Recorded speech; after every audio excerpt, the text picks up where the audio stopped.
एक दिन सत्संग कर रहे थे परमात्मा दिल्ली में,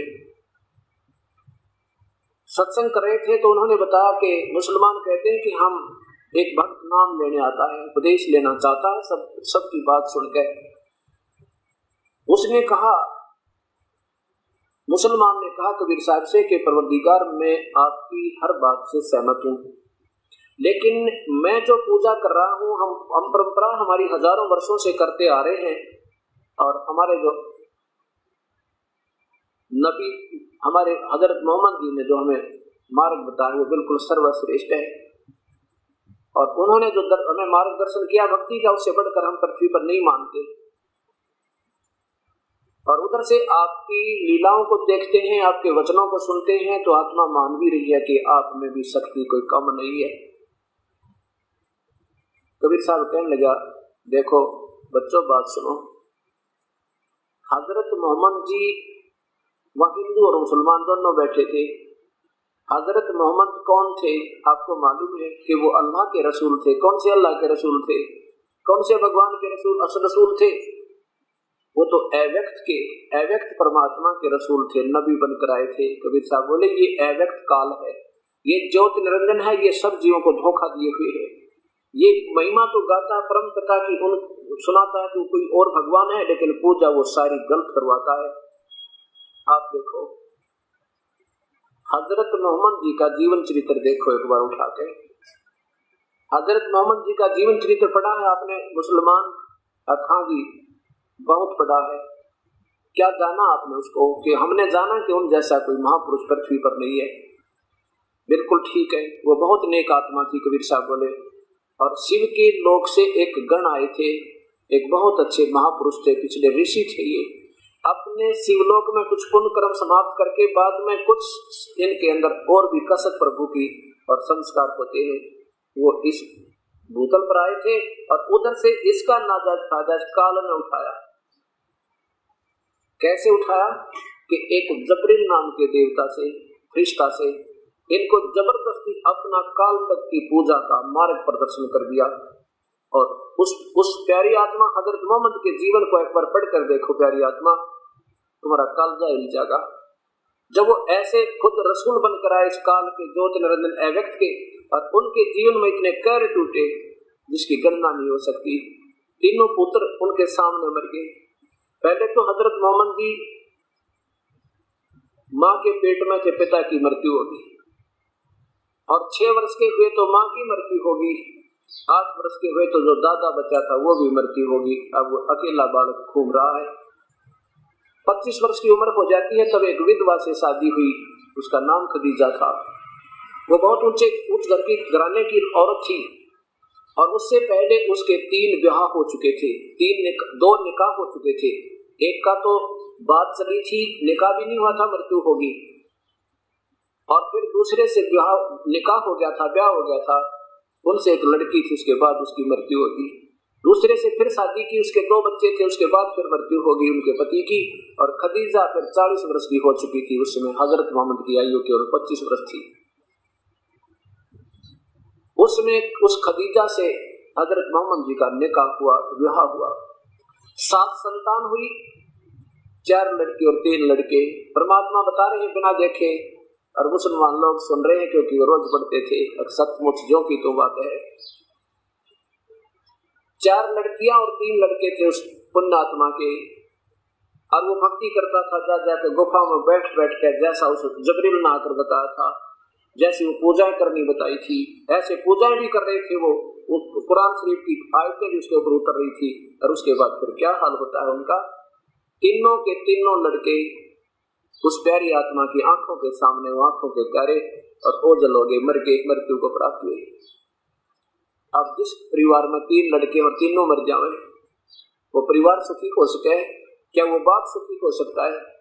इस नमाज के पढ़ने से, उन्हीं पूजाओं के करने से जो जबरील ने से बताई थी पूजाएं, वो काल में अपने लेवल का ज्ञान, पूजा का तो अपने लेवल का दिया, और भक्ति यानी ज्ञान पूर्ण परमात्मा भी बता दिया कि वो कोई और है, वो कबीर है, लेकिन पूजा की विधि अपने लेवल की दे दी, ताकि ये बड़ी आत्मा, क्योंकि परमात्मा को चाहने वाली आत्मा कहीं ना कहीं साधना तो करेगी, तो एक काल ये उल्टी साधना करवा देता है। और ऐसी साधना करते करते उस प्यारी आत्मा के तीनों पुत्र मर गए, तो तुम के सुख पाओगे मुसलमानों इस पूजा न करके। अब सभी स्तब्ध हो गए उस परम पिता के सामने, कौन बोले और सारी सच्चाई सामने। तो कबीर साहब ने, एक मुसलमान ने खड़ा होकर कहा कि परवरदिगार ये बातें हमारे को ऐसे ढंग से आज तक किसी पीर ने नहीं बताई। एक भोला सा था, वो कहने लगा क्या कहीं लिखा है क्या ऐसा, हम देख सकते हैं, हम सुन सकते हैं। कबीर साहब ने कहा, एक मुसलमान से खड़ा हो, तो उनका शेष हो चुका था प्यारी आत्मा। कहा बेटा सुना इसको हजरत मोहम्मद जी की जीवन चरित्र, उन्होंने क्या सुनाई आपके सामने पेश है। उस प्यारी आत्मा हजरत मोहम्मद जी का जीवन चरित्र आप सुनिएगा, आपका कलेजा खुल जाएगा। ये सब ज्योत निरंजन इस काल का जाल है, ये देखिएगा। जीवनी हजरत मोहम्मद सल्लल्लाहु अलैहि वसल्लम, ये कहां से प्रकाशित है। मोहम्मद इनायतुल्लाह सुभानी, और ये कहां से प्रकाशित है ये देखिएगा। जीवनी हजरत मोहम्मद सल्लल्लाहु अलैहि वसल्लम, मोहम्मद इनायतुल्लाह सुभानी, अनुवादक है नसीब गाजी फलाही, और कहां से प्रकाशित है। मकरदी मकतबा, इस्लामी पब्लिशर्स, नई दिल्ली, इतना। इसमें आप देखिएगा, हम ज्यादा ना करके क्या उसको इंट से बताएंगे। ये देखिएगा 22 नंबर से प्रारंभ करेंगे, इसके 22 नंबर पे ये अब्दुल मुतल्लब जो थे, मुतल्लब गुलाम लाए हैं, यानी ये मुतल्लब जी अपने बड़े भाई के बेटे को, जिसका नाम सौबा था, उसको लेकर आए। तो लोगों ने सोचा कि ये अपना गुलाम लाए हैं, मुतल्लब गुलाम लाए हैं। क्या तुमने मुतल्लब का गुलाम देखा? देखो मुतल्लब का गुलाम। मुतल्लब ने इस तरह की आवाजें सुनी तो बोले, कुरैश वालों तुम भी अजीब लोग हो, यह है तो मेरा भतीजा है, बड़े भाई हासिम का बेटा, यसरीफ में था, वहां से लेकर आया हूँ। लेकिन यह नया नाम जो खुद ब खुद जुबानों पर आ गया, असल नाम पर छा गया। माँ ने उसका नाम सौबा रखा था और वह उसी नाम से मशहूर थे, लेकिन अब असल नाम किसी को याद तक न रहा, और उसी वक्त से वे अब्दुल मुतल्लब के गुलाम हो गए, यानी इस तरह प्रसिद्ध हो गया उनका नाम। ये हजरत मोहम्मद जी के दादाजी कौन? मुतल्लब, अब्दुल मुतल्लब के नाम से प्रसिद्ध हो गए। अब यहाँ देखिए 23 पे, मुतल्लब का इंतकाल हुआ तो अब्दुल्ला मुतल्लब समझदार हो चुके थे, या इनके पिता जब अब्दुल मुतल्लब जब मर गए, यानी उनके ताऊजी चाचा मर गए, तो अब्दुल मुतल्लब समझदार हो चुके थे। आबादी में तो कुएं थे नहीं, जो कुछ थे मक्के के आसपास वही थे, वह भी इधर उधर बिखरे हुए थे। हाजियों के लिए पानी वहीं से लाया जाता था। काबे के पास कुछ हौज होते, उनको भरा जाता था। हौजों को बारंबार भरते रहना, फिर रोज उनकी सफाई करना एक समस्या थी। इससे बड़ी परेशानी होती थी, तरह तरह की कठिनाइयों का सामना होता था। अब्दुल मुतल्लब फिक्र में पड़ गए। नीचे देखिए, जब उसकी कौम बिगड़ गई, ऊपर देखिए, जब फिक्र में पड़ गए। जमजम कुएं के बारे में यह मशहूर था कि उसका पानी मीठा था, मजेदार था, कभी सूखता भी नहीं, जितनी जरूरत होती है हासिल हो जाता, न कोई तकलीफ उठानी पड़ती, न किसी प्रकार की परेशानी होती थी। अब्दुल मुतल्लब को इसका ख्याल आया। अब क्या कहना चाहते हैं इसमें, फिर सुनिएगा एक बार। अब्दुल मुतल्लब जो हजरत मोहम्मद जी के श्री दादा श्री थे, वो बड़ी नेक आत्मा थी। जब देखा कि वहाँ मक्का में आसपास पानी दूर से लाना पड़ता था, फिर उनको पता चला कि यहाँ एक कुआं था जिसमें बहुत मीठा पानी था। वो किसी निकम्मी आत्मा ने जानबूझकर उसको आंट दिया था, उसको भर दिया था मिट्टी से। तो उनके मन में ये आया कि क्यों ना इस कुएं को फिर खोद दिया जाए, ताकि आने वालों को दूर से पानी ना लाना पड़े और परेशानी ना होए। ये सोच करके उसने, अब्दुल मुत्तलिब ने उस कुएं की, जमजम की खुदाई शुरू कर दी। उसमें केवल एक पुत्र था उनका, तो वो थक के बेचारे उस करते करते काम को एक दिन अल्लाह से, परमात्मा से प्रार्थना करी, हे अल्लाह, यदि आप मुझे 10 बेटे दे दो ना, इस काम में सहयोग दे दे, धार्मिकता में इतने अग्रसर थे वो प्यारी आत्मा, तो मैं एक बेटे की कुर्बानी आपको दे दूं, क्योंकि ये बता रखे थे बड़ी आत्मा ऐसे कुर्बानी देते हैं पर अल्लाह खुश होता है। अल्लाह तो दान देता है जीवन, वो लेता नहीं किसी की। फिर भी उन्होंने उस सोच से अब भगवान के आगे, अल्लाह के आगे प्रार्थना की, अगर मुझे 10 बेटे दे दे तो एक पुत्र मैं आपको कुर्बान कर दूं, आपके नेमत चला दूं। कहते अल्लाह ने, परमात्मा ने सुन ली उनकी और 10 बेटे हो गए। अब आ गया वो मन्नत को पूरी करने का समय। क्या कहा उसने? फिर अपनी बात याद आई कि मैंने तो अल्लाह से 10 पुत्र मांगे थे, उन्होंने दे दिए, अब एक पुत्र की कुर्बानी देनी है। सब बच्चों को बुला लिया और कहा, बेटा मेरी ऐसे ऐसे परमात्मा के सामने एक वायदा हुआ है अल्लाह के लिए, और मैंने एक पुत्र की कुर्बानी देनी है उनको, तुम में से कौन सा तैयार है? सभी ने कहा, हम सब तैयार हैं अब्बाजान, एक बार आप कह कर देखो, वही आपके लिए हाजिर है। इस बात ने सुनकर अब अब्दुल मुत्तलिब असमंजस में पड़ गया, भाई किसके लिए, किसको कहूं, मेरी तो जुबान नहीं फट सकती। इसके फैसले के लिए काबा में गए और वहां पर एक हाबिल नाम का देवता की मूर्ति बना रखी। कहते ये संदेश देगा। कैसे देगा कि तीर लिए जाते थे, 10 तीर लिए, और उस महंत ने बताया, वहां के मौलवी ने, काजी ने, महंत ने बताया, उसे क्या बताया कि 10 तीरों पर न्यारे न्यारे नाम लिख दो 10 बेटों के। और वो क्या करते थे, अपनी बनावटी बातें थोड़ी आत्माओं को गुमराह करने के लिए क्या करते थे कि उन तीरों को हाबुल नाम के देवता की मूर्ति के पास रख देते थे, ले जाते थे। उसको वो महंत जो होते थे वो अपने लटोटर करते, ऐसे ऐसे लाते, ऐसे ऐसे ला कर रख देते, और जिसका तीर का इशारा उस हाबुल की तरफ होता ना, कहते इसकी कुर्बानी पसंद है। तो उसमें हजरत मोहम्मद जी के पूज्य पिताजी श्री अब्दुल्ला का नाम निकल गया, जो सबसे छोटा था। वो तीर का उस तरफ उनके नाम वाला हो गया। तो सबने, अब्दुल मुत्तलिब ने कह दिया भी ठीक है, प्रभु को ये मंजूर है तो मुझे इस लड़के की कुर्बानी भी मंजूर है, इसकी गर्दन बेशक कर दो इनके सामने। तब सारे नगर निवासी कहने लगे कि ऐसा मत करो, ऐसा मत करो, ऐसा ना करो। तो सब अब्दुल मुत्तलिब कहने लगे, भी देख मैं तो वचनबद्ध हूँ अल्लाह के सामने, मैं तो वापस हट नहीं सकता, मुझे डर लगा भगवान ने जो मुझे 10 पुत्र दिए तो मैं उसको क्यों ना एक दान करूं। तो सभी ने कहा कि ऐसा ना करो। अब ये क्या क्या कमाल कर रखा है नादान भोली आत्माओं को बहकाने के लिए इन मेहनतों ने और इन नकली काजी और मुल्लाओं ने और इन मंदिरों के पुजारियों ने।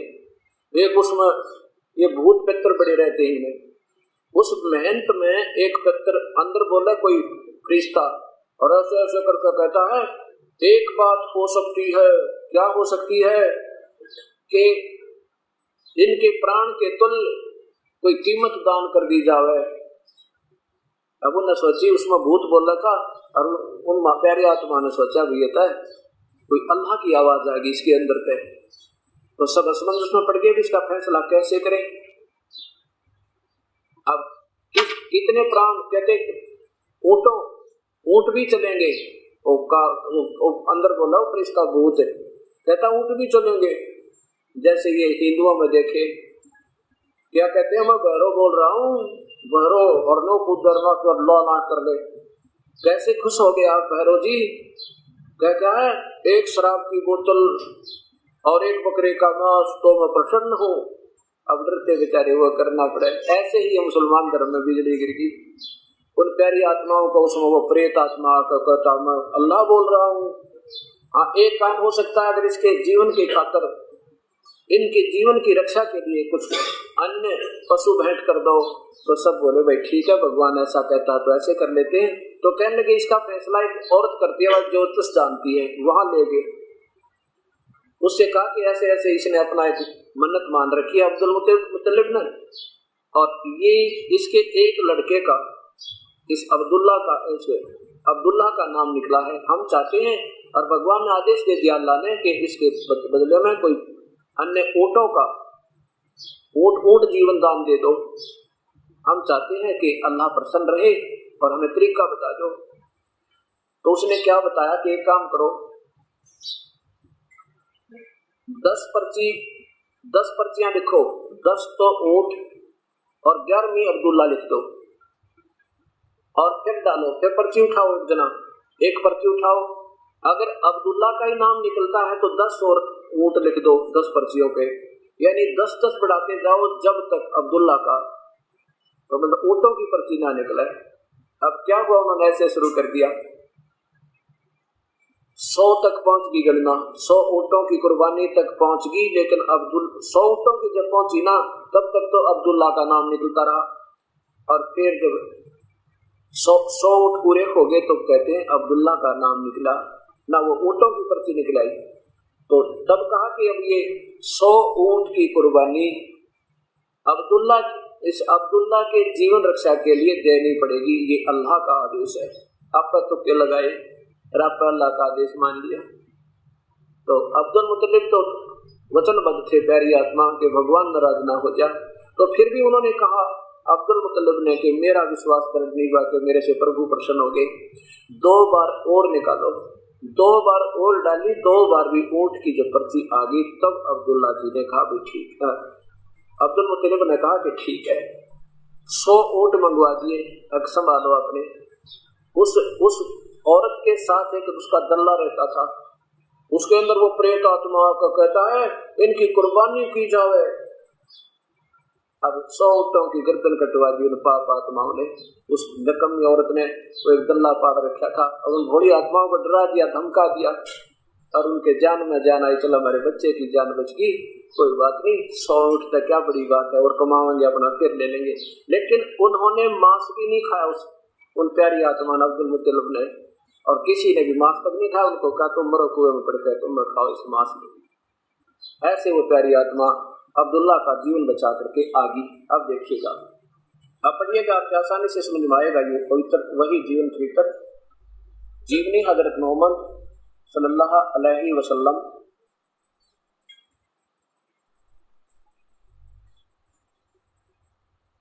मकरजी मकतबा इस्लामी प्रोड्यूसर नई दिल्ली से, इसके 22 नंबर पर फिर देखिए। मुतल्लब गुलाम लाए हैं, क्या तुमने मुतल्लब का गुलाम देखा? देखो मुतल्लब का गुलाम। मुतल्लब ने कहा, इस तरह की आवाजें सुनी तो बोले नादानो, कुरैश वाले तुम बड़े अजीब लोग हो, ये तो मेरा भतीजा है, बड़े भाई का लड़का है, आसिम का बेटा, यसरीब से मैं था वहां से लेकर आया हूँ। लेकिन ये नाम नया नाम कहने का भाव है कि उनका नाम ही अब्दुल मुतल्लब पड़ गया। आगे देखो, अब मुतल्लब का मृत्यु हुई तो उसमें अब्दुल मुतल्लब समझदार हो चुके थे, तो उन्होंने आबादी में तो कुएं थे नहीं, जो दूर से मक्के के आसपास यानी मक्का में जो हज करने जाते थे उनकी सेवा में तत्पर रहते थे, उसके लिए वहां भी इधर उधर से बिखरे हुए हाजियों के लिए पानी वहां से लाया जाता था। काबे के पास कुछ हौज होते थे, उनमें भरा जाता था। हौजों को बराबर भरते रहना, फिर रोजाना उनकी सफाई करना, इस समस्या थी, एक समस्या थी। इससे बड़ी परेशानी होती थी, तरह तरह की कठिनाइयों का सामना होता था। अब्दुल मुतल्लिब फिक्र में पड़ गए। उन्होंने फिर जमजम कुएं के बारे में यह महसूर था कि उसका पानी बड़ा मीठा था, मजेदार था और कभी सूखता नहीं था, जितनी जरूरत होती थी हासिल हो जाता था, न कोई तकलीफ उठानी पड़ती थी, न इस प्रकार की परेशानी होती थी। अब्दुल मुतल्लिब को इसका ख्याल आया। लोगों से पूछा जमजम को किसने पाटा, क्यों पाटा, यानी क्यों उसको खत्म जो आंट दिया। लोगों से पूछा जमजम किसने पाटा और क्यों पाटा। जवाब मिला कि पहले यहाँ जुरहुम नामक कबीले की हुकूमत होती थी, उनका आखिरी राजा मुआज जुरहुमी था। जब जुरहुम को यहाँ से जाना पड़ा, जाते समय मुजाद से और कुछ तो बल न पड़ा, परंतु काबे में जो भेंट और चढ़ावे आए थे जमजम के अंदर डाल दिए, कुएं में डालकर ऊपर से माटी गिरवा दी नकम्मी आत्मा ने। ये काम कर गया। आगे देखो, अब्दुल मुतल्लिब ने कहा, अच्छा तो जब तक जमजम की खुदाई सफाई न हो जाए पहले की तरह, फिर वही जारी ना हो जाए, उस समय तक मैं चैन नहीं लूं, मैं नहीं बैठ सकता। एक रात वह सो रहे थे, सोते ही मैं ये आवाज सुनी, जमजम की खुदाई कर। यह गैबी आवाज बराबर आती रही, उससे उनकी हिम्मत और बढ़ी, अतः खुदाई शुरू होगी। लेकिन यह कोई आसान काम न था, जान तोड़ मेहनत करनी पड़ी। खून पसीना एक कर दिया, तब कहीं जाकर पानी निकला। जमजम की खुदाई में अब्दुल मुतल्लिब थककर चूर हो गए थे, जिसका दिल पर काफी असर हुआ। तन्हाई का एहसास बहुत ज्यादा सताने लगा। उस वक्त तक केवल एक ही औलाद थी, जिसका नाम हारिस था। उन्होंने मन्नत मानी, अल्लाह से दुआ की, हे अल्लाह, अगर तू मुझे 10 बेटे दे और सब के सब जवान होकर मेरा हाथ बटाने लगे तो मैं तो एक को तेरे नाम पर कुर्बान कर दूंगा। अब्दुल मुतल्लिब की इस तमन्ना पूरी हुई। अल्लाह ने उनको 10 बेटे दे दिए। सब पल बड़े, अल्लाह ने उन्हें 10 बेटे दिए। सब पले बढ़े, जवान हुए और उनका हाथ बटाने लगे। अब मन्नत पूरी करने का समय आ गया। अब्दुल मुतल्लिब ने बेटों को जमा किया और सारा किस्सा सुनाया। बेटे बोले, अब्बा जान, हम सब दिल और जान से हाजिर हैं, जिसको चाहे कुर्बान कर दे। बाप ने कहा, अच्छा तो अलग अलग तीरों पर अपने अपने नाम लिख लाओ। सब नाम लिखकर बाप के साथ ले गए। अब्दुल मुतल्लिब ने उन तीरों को लिया और काबे में आए। वहां फाल यानी सुकून निकालने वाले से मिले। ये बैठे थे नादान जो मेहनत वहां के, उनसे सुकून निकालने वालों से मिले और उसको वो तीर दे दिए कि मालूम करे कि मूर्तियों के सरदार हुबल को कौन पसंद है। उस हुबल देवता के आगे बलि चढ़ाने खातिर ए परमात्मा। उस समय मक्के में रिवाज था कि जब कोई अहम काम सामने होता तो तीरों के से फाल सुकून निकलवाते और इस तरह देवताओं की मर्जी मालूम करते। महंत या पुरोहित तीरों को ले जाता और देवता के सामने एक खास तरीके से रख देता, फिरता। जिस तीर का मुंह देवता की तरफ हो जाता, समझते बस यही देवता को पसंद है और फिर उसी के अनुसार काम करते। महंत ने अब्दुल मुतल्लिब के तीर हुबल के पास फिराए तो छोटे बेटे अब्दुल्ला का नाम निकला उसमें कुर्बानी के लिए। अब्दुल्ला अब्दुल मुतल्लिब के चहेते बेटे थे, भाइयों में सबसे ज्यादा प्यारे थे, लेकिन करते क्या, मजबूर थे। अपनी बलि चढ़ाने के अलावा उनकी बलि चढ़ाने के अलावा उनका कोई रास्ता नहीं था कि वही हुबल देवता को पसंद थे। अब्दुल मुतल्लिब ने बेटे का हाथ पकड़ा, लेकर जमजम के पास गए। वही बलि बेदी थी, जिसको भी कुछ कुर्बान करना होता था वही लाकर करता। इशाक और नाइर के सामने ये उनके बड़े देवता थे। यह खबर लोगों के दिल पर बिजली बनकर गिरी और जंगल की आग बनकर की तरह सारे शहर में फैल गई। जो जिस हाल में था अब्दुल मुतल्लिब की तरफ भाग लिया, दौड़ पड़ा। देखते ही देखते सारे लोग जमा हो गए। जिसने देखा उसी की जुबान पर यही था कि नहीं अब्दुल मुतल्लिब यह इस बलि की इसकी बलि हरगिज ना दीजिए इस बच्चे की। अब्दुल मुतल्लिब अजीब कसम पड़ गए। बोले, मैं तो मन्नत मान चुका हूँ, मन्नत पूरी करना जरूरी है, आखिर मैं करूँ तो करूँ क्या करूँ। जवाब मिला, उसमें भूत बोला, उसमें किसमें, उस महंत में क्या बोला, क्यों हो वो जैसे उनको डराने के लिए अंदर। जवाब मिला, अगर माल प्राण तुल बन सके तो हम राजी हैं, ऊंट कुर्बान करने से भी काम बन जाए तो उसके लिए भी तैयार है।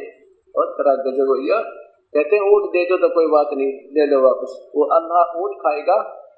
सोचने विचार करने की बातें। आगे देखो, लोग बहुत देर तक सोचते रहे, आपस में सलाह करते रहे कि क्या करें। फिर तय हुआ यशरीब के निकट एक ज्योतिषी औरत है, गुत्थियां सुलझाने में वह माहिर है, चलकर उससे पूछा जाए। लोग गए, उस औरत से मिले, उसको सारा हाल बताया। सब कुछ सुनकर लेने के बाद उसने पूछा, किसी कैदी को छुड़वाना हो या किसी अपराधी की जान बचानी हो तो कितना प्राण तुल्य देते हो? लोगों ने कहा 10 ऊंट। औरत ने कहा 10 ऊंट और अब्दुल्ला का नाम की चिट्ठी डालो। अगर ऊंटों के नाम चिट्ठी निकलाए तो ठीक है, वरना 10-20 ऊंट कर दो। फिर अगर फिर भी नाम ना निकले तो 10 और बढ़ा दो।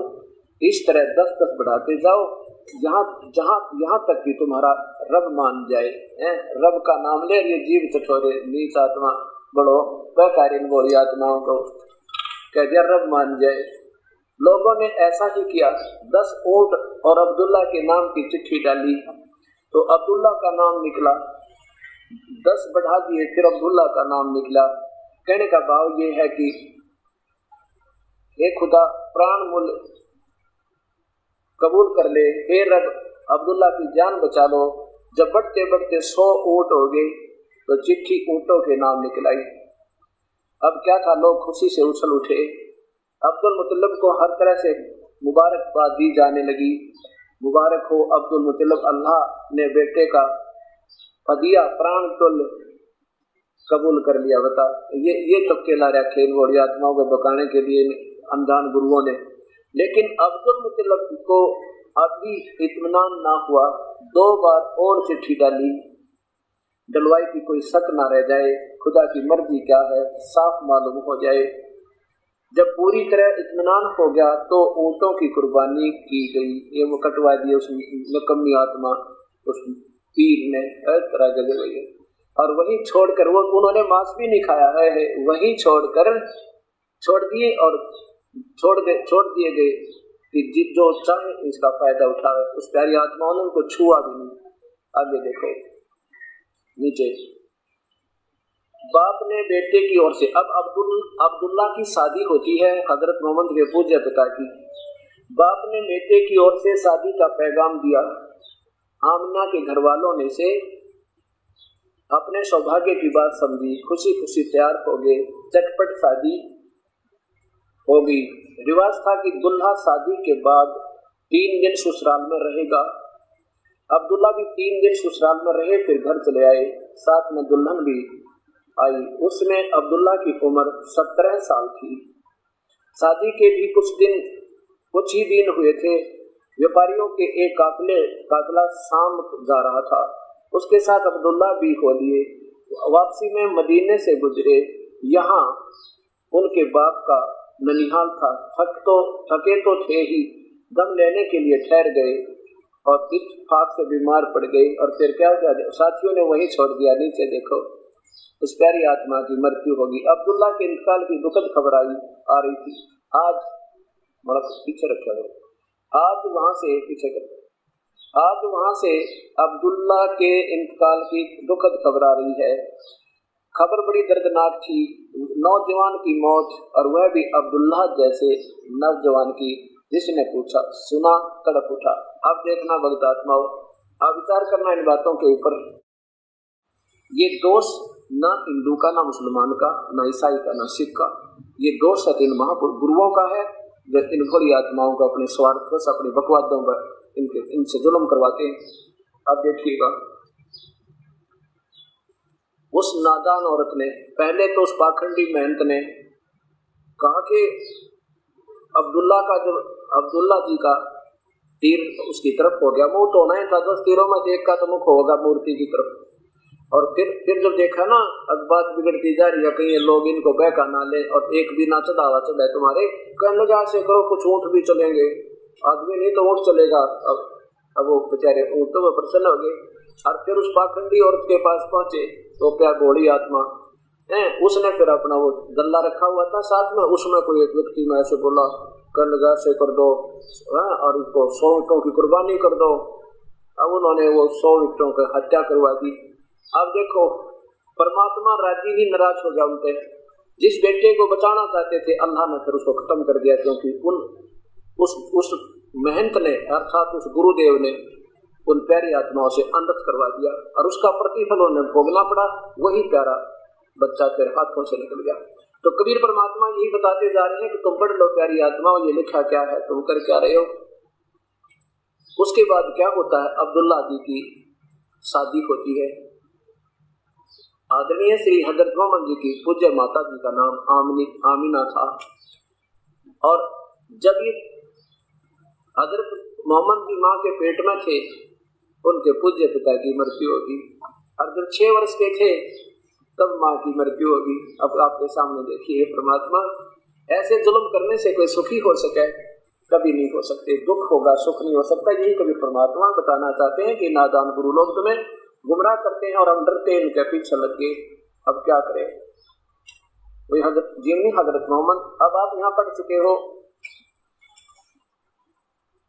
ये कुर्बानी। अच्छा, आप यहाँ तक पढ़ चुके हैं कि उनकी शादी होगी, वो बीमार हो गए और हजरत अब्दुल्ला की मृत्यु होगी, हजरत मोहम्मद जी के पूज्य पिता की। अब देखिए, यहाँ देखिए,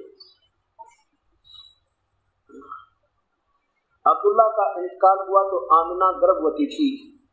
जब हजरत मोहम्मद जी के पूज्य पिताजी की मृत्यु हुई तो हजरत मोहम्मद भगतमती आमिना जी के पेट में थे।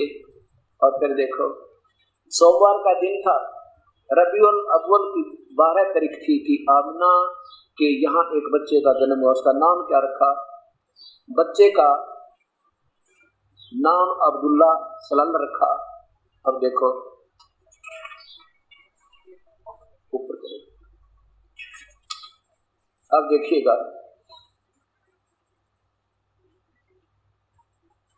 अब माँ की ममता थी और दादा की परस्परस्ती।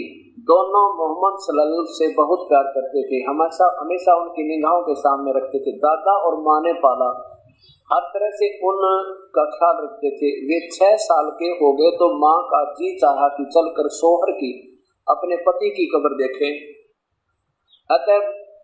अतः मदीने के लिए रवाना हो गई। नीचे देखो, सोहर की तरह आमिना भी रास्ते में बीमार होगी, अपने पति की तरह वो भी बीमार होगी रास्ते में सफर में। और उपैजा के से 23 मील की पर एक गाँव है अबवा, वहां पहुंची तो हालत नाजुक होगी और फिर संभल ना सकी, प्राण पखेरु उड़ गए। वही उनकी कब्र बनी है। अब्दुल्ला का इंतकाल भी तो प्रदेश में हुआ था और दफन भी इसी तरह हुए थे, कौम और वतन से बहुत दूर। आप यतीम थे। हजरत मोहम्मद के बारे में लिखे कि आप तो यतीम हो गए जिसका कोई वाली वारिस ना हो। बाप के साये से मुहर्रम और अभी यह अतीमी का एहसास हुआ भी था। एहसास हुआ ये था कि माँ भी चल बसी, माँ की भी मृत्यु होगी। आप भी बाप की कब्र देखी भी थी कि माँ की भी कुछ कब्र तैयार होगी। अब देखियो, अब 46 नंबर पृष्ठ पर आइए, ऊपर देखिए 46 नंबर पृष्ठ पे। खदीजा बहुत ऊंचे घराने की औरत थी, खदीजा जिसे इनकी शादी हुई हजरत मोहम्मद जी की। उनकी वंशावली 5वीं पुष्ट में कुशई तक पहुंचकर आपसे जा मिली थी। वह बनी मखजूम के दो रईसों से यह बनी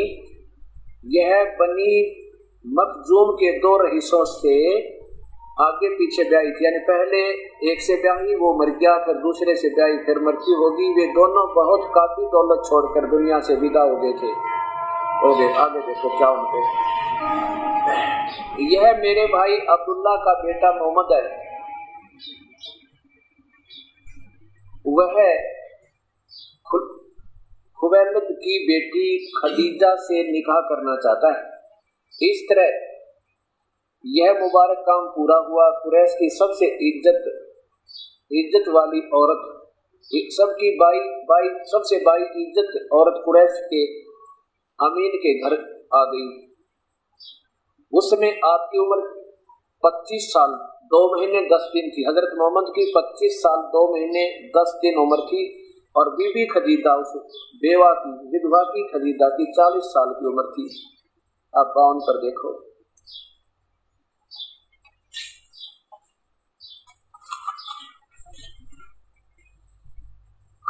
खदीजा के साथ आपकी जिंदगी अत्यंत आनंदपूर्ण जिंदगी थी। उन का साथ आपके लिए सुख ही सुख था। अब देखो, कहते हैं आप उसके साथ आपके लिए सुख ही सुख था, यानी दोनों पति पत्नी रूप में रहते थे। अब देखना 64 पे कहते हैं ये सुख ज्यादा नहीं रहा। क्या हुआ कि लेकिन यह मुबारक घड़ियां और खुशी के दिन जल्दी ही खत्म हो गए। आपके सब बेटे एक एक करके अल्लाह को प्यारे हो गए। कासिम, तायब और ताहिर ये 3 पुत्र थे और तीनों की मृत्यु होगी। सब अल्लाह से जा मिले, जख्म पर जख्म लगते रहे, लेकिन आप सब्र करते रहे। बचपन में तो यतीमी का दुख उठाया और बड़े हुए थे अपने जिगर के टुकड़ों से का गम सहन करना पड़ा। हे परमात्मा, हे मेरे मालिक। अब देखो पुण्यात्माओं, जिस इस नमाज के करते करते और इन पूजाओं के करते करते कितनी हालत इन महापुरुषों को हो रही है। हजरत मोहम्मद का ब्याह हुआ, पहले तो माँ मर गई, पिता मरा, फिर माँ मर गई 6 साल की उम्र में। 8 साल की उम्र में दादा की मृत्यु होगी जब ये 8 वर्ष के थे। अब शादी हुई एक विधवा से, बेचारी, क्यों, गरीब आदमी ने कौन ब्याह है। लेकिन ये हजरत मोहम्मद जो थे भगवान के नाम के धनी थे और संसार की दृष्टि से निर्धन लगे थे। उस समय तो इनको किसी ने लड़की नहीं दी और केवल एक विधवा से ब्याह हुआ और उससे 7 संतान हुई, 3 लड़के 4 लड़की, और तीनों लड़के उनकी आंखें आगे बढ़ गई। मृत्यु को प्राप्त हुए, इससे बड़ा तो किसी प्राणी का नहीं हो सकता। और फिर भी भक्ति की आड़ लिए हुए। हे परमात्मा, कबीर साहब यही बताना चाहते हैं, तुम जो भक्ति कर रहे हो ये काल तक की है और ये जीवन में कभी सुखी नहीं, बल्कि ये शास्त्र गर्द होने से हानि होती है, लाभ नहीं होता। अब आगे देखिए,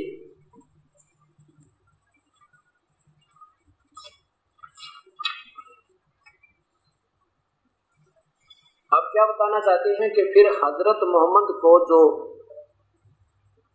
वो ये भक्ति करते रहते थे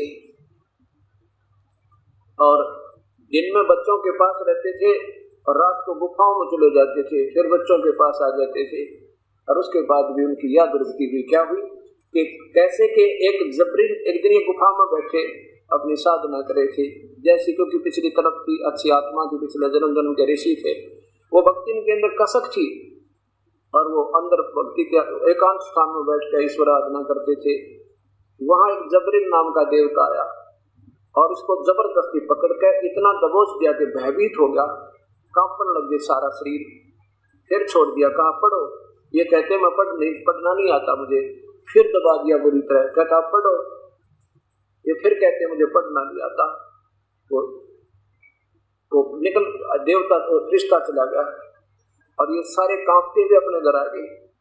आके बुखार चढ़ गया, इनका बुरी हालत हो गई, ऐसे बुखार जैसी सतीथी होगी। इसकी पत्नी खदीजा कह रही है क्या हो गया आपको, कि मुझे बोला मत, मुझे कंबल दे दे। फिर जब थोड़ी सी देर में हो शांत हुआ, फिर बताया कि ऐसे ऐसे मेरे साथ ये घटना घटी। अब पढ़िए अपनी आंखों से, यही जीवनी हजरत मोहम्मद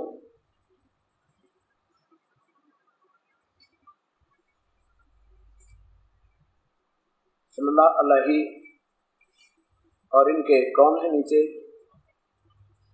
मोहम्मद इनायतुल्लाह सुभानी। ऊपर देखिए फिर जीवनी हजरत मोहम्मद सल्लल्लाहु अलैहि वसल्लम, मोहम्मद इनायतुल्लाह सुभानी, और अनुवाद किया है नासिम गाजी फलाही। ये है मकरजी मकतबा इस्लामी पब्लिशर नई दिल्ली। और इसी के आगे देखिए, अब हम यहां से पढ़ेंगे 67 प्रश्न। प्यारे नबी सल्लल्लाहु की 40वीं सालगिरह करीब आ गई, 40 वर्ष के हो गए ये। अब आप पर ये हकीकत खुलनी शुरू होगी जिसकी आरजू में आप रहते थे, उसी की सालों से तलाश थी, जिसके लिए आप बेहद बेकरार थे। सालों की इबादत और तपस्या से रूह प्रकाशमान होगी, दिल दर्पण की तरह चमक उठा, अंदर दमक उठा, और आपकी हालत ऐसी होगी कि अब आप पर अल्लाह की हिदायत उतारे। आप तो सच्चे सौपन दिखने शुरू हो गए। आपने आप पर हकीकत खुल गई, अंधकार के बादल छट गए, जिन्हें हटाने के लिए आप बराबर कोशिश कर रहे थे। आपके सामने सतमार्ग स्पष्ट हुआ हो गया। आप सल्लल्लाहु अलैहि वसल्लम ने स्वप्न में देखा दुनिया की रंगीनी 4 दिन की चांदनी है और यह यहाँ के सुख और लज्जत सिर्फ वक्ती है और एक दिन खत्म हो जानी है। अब देखो 68 इतनी कसक बनाकर के प्यारी आत्मा ने क्या देख हुआ। इस तरह रमजान के कुछ दिन बीत गए। एक दिन आप सल्लल्लाहु गुफा में थे, आराम कर रहे थे। सुबह का सुहाना समय था। अचानक एक फरिश्ता दिखाई दिया, बहुत ही खूबसूरत हसीन तथा हाथ में हसीन रेशम का एक टुकड़ा भी था। बोला पढ़ो। आप सल्लल्लाहु घबरा गए। फरमाया मुझे पढ़ना नहीं आता। आपको ऐसा महसूस हुआ कि जैसे वो गला घोंट रहा हो, जबरदस्ती बाई फोर्स जैसे गला घोंट रहा हो और शरीर को खींच रहा हो। फिर छोड़ दिया और कहा पढ़ो। आपने फरमाया कि मुझे पढ़ना नहीं आता। अब देखो, फिर आपको महसूस हुआ कि वह गला घोंट रहा है, वो तरह गजब और फिर शरीर को खींच रहा है। फिर छोड़ दिया और कहा पढ़ो। आपको अंदेशा हुआ कि फिर गला घोंटेगा। डर गया, अभी फिर घोटेगा तो ना बोल जाता है। इस बार आप जोर से खींचेगा। फरमाया क्या पढ़ूं? बोलो। डरता बोलिया दर्द मोहम्मद जी, अब बताओ क्या पढ़ूं? पढ़ो अपने रब के नाम से जिसने पैदा किया इंसान को खून की फुटकी से पढ़ो। तुम्हारा मेहरबान रब ही है जिसने कलम से सिखाया इंसान को, वह कुछ सिखाया जो उसे मालूम नहीं था। ये कुरान की आयत ऐसी करने लगी। ये लेकर आया वो फरिश्ते ने ये बताने पर अलल ने पढ़ा। पढ़ते ही याद हो गया, चित्त में अंकित हो गया। फिर फरिश्ता चला गया। आप उठ खड़े हुए। भय से दिल बैठा जा रहा था। डर गए, घबराहट से चेहरा उतरा हुआ था। आप सहमी निगाहों से गुफा की तरफ देखने लगे। हैरानी और घबराहट की हालत थी। दिल ही दिल सोचने लगे कि अब फरिश्ता चला गया। आप उठ खड़े हुए। भय से दिल बैठा जा रहा था, घबराहट से चेहरा उतरा हुआ था। आप सहमी निगाहों से गुफा में एक तरफ देखने लगे। हैरानी और घबराहट की हालत थी। दिल ही दिल में सोचने लगे, अभी मुझसे किसने बातें की हैं? वह कौन मुझे पढ़ा गया है? फिर तेजी से गुफा से बाहर आए। आप सल्लल्लाहु को पूरा विश्वास हो गया कि यह जिन का असर है और जिस बात का डर था वह सच साबित होकर रही। आप सल्लल्लाहु पहाड़ की घाटियों से गुजरने लगे। पूरा शरीर थर-थर कांप रहा था। अचानक एक आवाज आई, मोहम्मद। आप सल्लल्लाहु चौंक पड़े। घबरा कर फिर ऊपर उठा, देखा तो वही फरिश्ता आदमी की सूरत में खड़ा था। वह पुकार रहा था, मोहम्मद तुम अल्लाह के रसूल हो और मैं जबरील हूँ। आप सल्लल्लाहु की घबराहट और बढ़ी। डर से रोंगटे खड़े हो गए। भय से कदम रुक गए। कभी दाईं तरफ देखते, कभी बाईं तरफ देख। फिर सूरत आंखों के ओझल हो, लेकिन जिधर देखते वही दिखाई देता। वो फरिश्ता चारों तरफ दिखने लगा। जिधर देखा उधर आगे खड़ा पावे।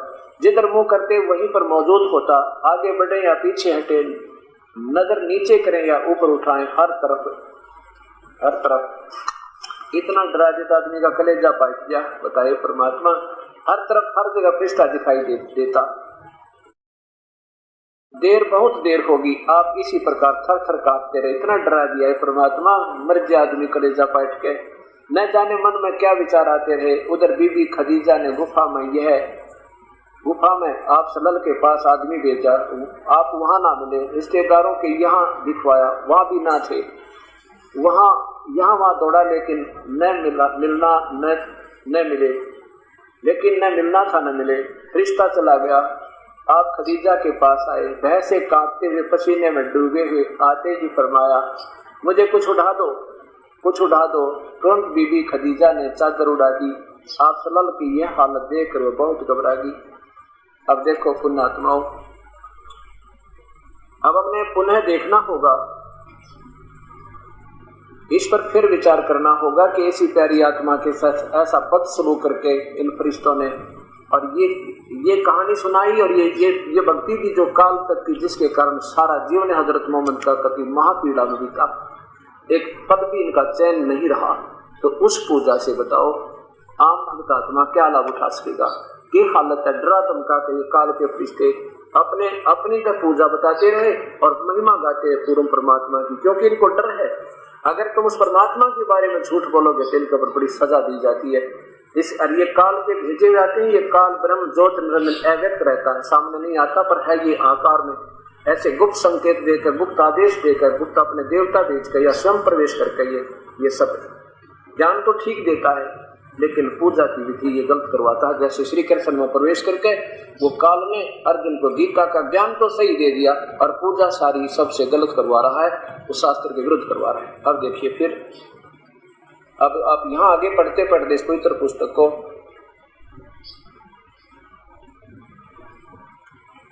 आपकी हालत देखकर, परंतु बीबी खदीजा ने चादर उड़ा दी और आपकी ये हालत देखकर वो बहुत घबराएगी। खदीजा, मुझे क्या हुआ? तुम ही बताओ, यह मुझे क्या हुआ? फिर जो कुछ देखा था वह बयान किया और फरमाया, मुझे अपने बारे में डर है, अब मैं कहीं मर ना जाऊं, मुझे ये डर है। आगे देखो 71 पृष्ठ पे आप सल्लल्लाहु ने सारी बात बता दी। बरका ने कहा, एक बरका नाम के महापुरुष वर्ग थे, उस जात की कसम जिसके हाथ में मेरी जान है, तुम इस उम्मत के नबी होगे। वो कहने लगा, बरका कोई ईसाई था, कहने लगा ऐसे ही नबी होते ना, उनके ऊपर ऐसे ही जबरील देवता आता है, तुम इस उम्मत के नबी होगे। और यह वही फरिश्ता है जो मूसा अलैहिस्सलाम के पास आता था। भतीजे, नबी होने का ऐलान करोगे तो लोग झूठलाएंगे और तरह तरह सताएंगे, घर से बेघर कर देंगे, जंग करने से भी नहीं चूकेंगे। काश उस समय में जिंदा रहता मोहम्मद सल्लल्लाहु, तो क्या वो मुझे बेघर कर देंगे? अब देखो ये भी विचार करो कि ये जबरील नाम का फरिश्ता, इसे मूसा जी के पास भी यही आया था, है यही फरिश्ता मूसा जी के पास, उसने भी इसी तरह डरा धमका कर मूसा जी को वो कुरान ने दी है जो तौरात वगैरह। अब आप आपके सामने बेहतर देखिए, मैं लोगों से कैसे बताऊं, सीधी राह कैसे समझाऊं? आपने सोचा कि इन भोली आत्माओं को जो मुझे संदेश मिला बता दूं। ये अपनी पूजा को हजरत मोहम्मद बिल्कुल सही मान रहे हैं कि खुदा की तरफ से आया कोई फरिश्ता मुझे सही बताएगा, लेकिन ये सारा नरक डुबा गया। अब सीधी राह कैसे बताऊं, ये तो भटक रहे हैं और हक से बिदक रहे हैं, खुदा से विमुख हैं, बुतों की पुजारी, बुराइयों के प्रचारक और भलाई से इन्हें बैर है। फिर कितना, इतना ही नहीं, सितम तो यह है कि इस पर इन्हें गर्व भी है। गरज है कि आप सल्लल्लाहु के दिल में विचार का ये तूफान उठा और आप वह इंतजार करने लगे, यानी फिर कोई खबर आवा, संदेश आवा, उसके लिए देखिए 73 पे आप सल्लल्लाहु पर फिर हीरा की गुफा में जाने लगे। दिन रात वहीं रहते, इबादत करते, पूजा करते। एक दिन आप सल्लल्लाहु कहीं से गुजर रहे थे, अचानक आकाश में आवाज आई, सिर उठाकर देखा वही फरिश्ता कभी हीरा की गुफा में आया था, आकाश में कुर्सी पर बैठा था। हे अल्लाह तू कितना मेहरबान है अपने मोमिन और सच्चे बंदे पर। फरिश्ते को देखते ही आप सल्लल्लाहु हिलने लगे, कांप गए सारे, आप पर कंपन जारी हो गया। पहली बार भी आपका शरीर कांप रहा था, जैसे हवा के जोर से पत्ते हिल जाते हैं। क्या ये कंपना पहले जैसा था? क्या ये हिलना वैसा ही था? भय और घबराहट, रोग का डर था? नहीं, इसमें खुशी की मिठास थी, प्रसन्नता, इत्मीनान की ठंडक थी। ये तो लेखक की अपनी सोच है। मुझे कुछ, फिर कहते हैं, फिर आप इसी हालत में घर आ गए, घबरा के कहता हूँ मुझे कुछ उड़ा दो, आप पर कपड़ा उड़ा दिया। क्या इतने में वही फरिश्ता वह लेकर फिर आएगा, पीछे पड़ा रहा है इसके। आप हे कपड़े में लिपटने वाले, उठो और डराओ और अपने रब की बड़ाई बयान करो, डराओ। तो भी ऐसे लोगों को डरा डरू का ये बात बता, अपना दिल पाक रखो और शिरक की नापाकी से दूर रहो। ये कुरान, ऐसे ये कुरान की ये लेख बनते बनते एक समूह बन गया, एक पुस्तक पवित्र बना दी गई। आगे देखो 74 पे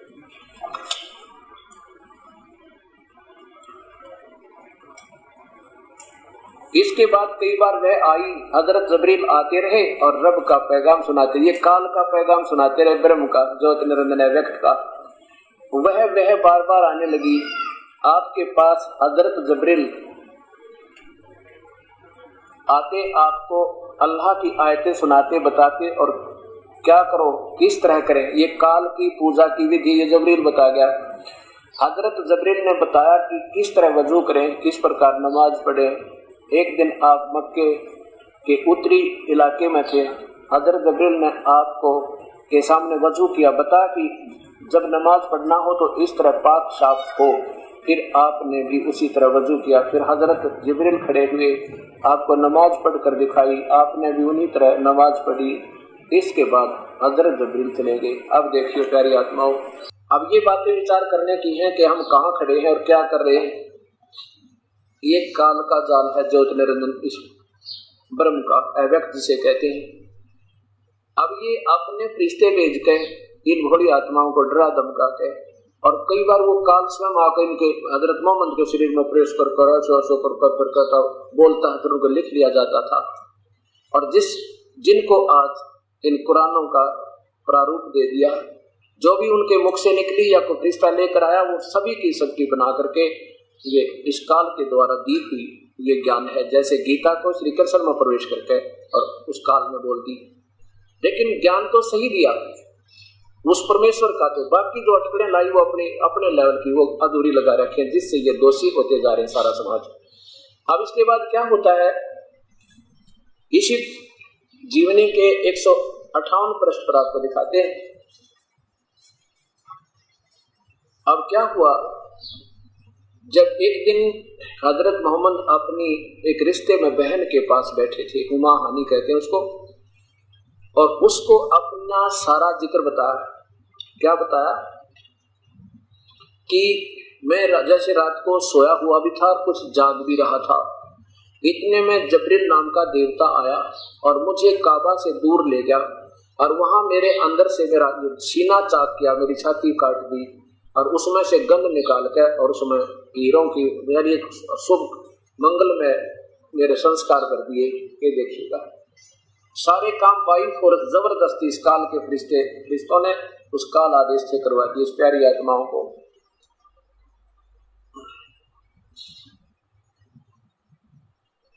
इसके 158 पृष्ठ पर देखिए, उमे हानी ये इनकी बहन थी रिश्ते में। उमा हानी हैरान थी कि वे आपके पास आकर बैठ गई और बोली, जरा तफसील से बताइए क्या क्या हुआ और कैसा हुआ। आप सल्लल्लाहु अलैहि वसल्लम ने फरमाया कि उमे हानी, मैं सो रहा था, अचानक मुझे ऐसा लगा जैसे कोई मुझे जगा रहा है। मेरी आंखें खुल गई, क्या देखा कि हजरत जबरील छत पार करके मेरे पास आ गए। यह मेरे लिए बिल्कुल नई घटना थी, इससे पहले तो मैं कभी इस तरह नहीं आए थे। पहले तो वे कभी इस तरह नहीं आए थे, वे जब कभी जाहिर होते तो सामने होते थे। उन्होंने मेरा हाथ पकड़ा, मुझको लेकर काबा के पास हतीम के स्थान पर आए, वहां मुझे लेटा दिया, फिर मेरा सीना चाक किया। उसके बाद सोने की एक थाली लाए, वह थाली ईमान और हिकमत से भरी हुई थी, उसे मेरे सीने में उलेट दिया, फिर सीना बंद कर दिया। उसके बाद बहुत सफेद जानवर आया, वह जानवर खच्चर से थोड़ा जरा बड़ा छोटा और गधे से कुछ बड़ा था। उस पर हम दोनों सवार हो गए, पलक झपकते बैताल मकसद पहुंच गए। वहां पहुंचकर मैंने नमाज पढ़ी, फिर पीछे दूसरे सारे नबियों ने नमाज पढ़ी। अब देखो 161 पे, प्यारे नबी सल्लल्लाहु आज रात बुराक नामक एक जानवर आया, ये बता रहे हैं हजरत मोहम्मद। उस पर बैठकर मैंने बैतुल मकसिद की सैर की। वहां पहुंचा तो नबियों की जमात थी, जिसमें हजरत मूसा जी, ईसा जी, हजरत सारे देखे, नबी इब्राहिम थे, मूसा और ईसा जी भी थे। मैंने उन सबको नमाज भी पढ़ाई। अब 164 पर देखना, ये चीज फिर देखना जानते हैं। आपको पहले थोड़ा मौखिक बताता हूँ। अब ये जबरदस्ती ये काल का देवता फरिश्ता बिठा के इस प्यारी आत्मा को ऊपर ले गया। ऊपर ना जाने कितने लोग हैं, छोटे मोटे टुकड़े इनके बने हुए स्वर्ग में, और वहाँ पर अलग अलग स्थान है इन सब, जैसे जो पूजा करके जाता है। कुछ समय इनके वहाँ पुण्य स्वर्ग में होते हैं, उसके बाद फिर ये सब 84 लाख दुनिया में आते हैं। तो वहां पहुंचे तो कहते हैं वो वहां पर कौन कौन थे, ईसा जी भी, मूसा जी भी, अब्राहिम जी भी वहीं पर थे। उसके बाद क्या बताते हैं कि कुछ दिनों के बाद फिर मैं ऊपर गया, आगे देखा तो क्या देखा कि एक व्यक्ति, ओए देख तमाशा काल का, परमात्मा कहते हैं गरीबदास जी अपनी प्यारी आत्माओं को बताना चाहते हैं कि इस काल में कैसा जाल पर रखा है। देखिएगा ये लोग, देखना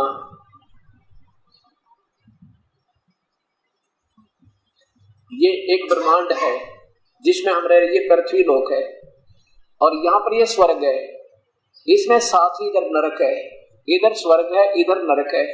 और यहाँ जो प्राणी रहते हैं उनको अपने जो जितने भी जो स्वर्ग में भी रहते हैं ना, उनके जो निकम्मे वंशज नरक में ठोक दिए गए, उनमें भी उनकी ममता रहती है और उनकी जो पीड़ा हो रही है वो भी उस मुखिया को सताती रहती है। वहां पर देख मेरे बच्चे इन बुरे कर्म करे तो क्या हालत होगी इनकी।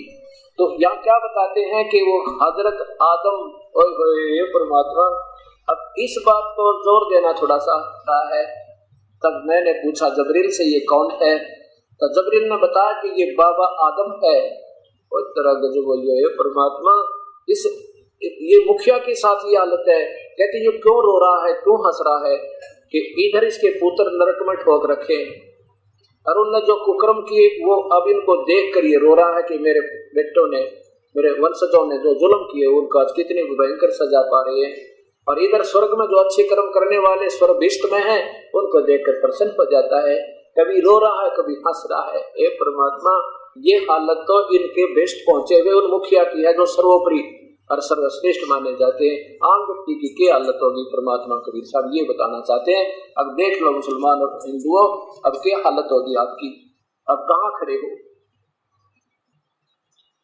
अब यहाँ से फिर देखिए ये वही जीवनी हजरत मोहम्मद सल्लल्लाहु अलैहि वसल्लम और इसके प्रश्न नंबर 164 पे प्यारे नबी सल्लल्लाहु अलैहि मोहम्मद जी को अपने सच्चे साथियों के बीच बैठे अल्लाह ने उनको जो बड़ी बड़ी नेमतें दी थी उनका जिक्र करने लगे।